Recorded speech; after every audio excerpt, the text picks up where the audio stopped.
রমজান মাসে ইফতারের পর বুক জ্বালা, টক ঢেকুর বা গ্যাস্ট্রিক বাড়ে? খুবই কমন সমস্যা এটি।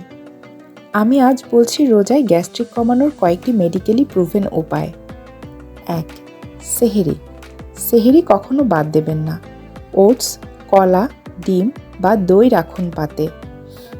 ২. ইফতার। ইফতার সবসময় খেজুর ও পানি দিয়েই শুরু করুন। ধীরে ধীরে খাবার খাওয়াটাও জরুরি। ৩.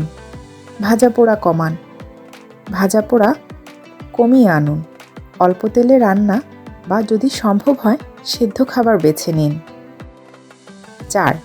পানি ও অভ্যাস। ইফতার থেকে সেহরি পর্যন্ত পর্যাপ্ত পানি পান করুন। খাবারের পর সঙ্গে সঙ্গে শুয়ে পড়বেন না। অন্তত ১ ঘন্টা স্বাভাবিক অন্য কোনো কাজ বা ইবাদত করুন। সঠিক খাদ্যাভ্যাসই হতে পারে রোজায় গ্যাস্ট্রিক থেকে মুক্তির সবচেয়ে বড় উপায়। রোজায় স্বাস্থ্য টিপস পেতে আমাদের ফলো করুন।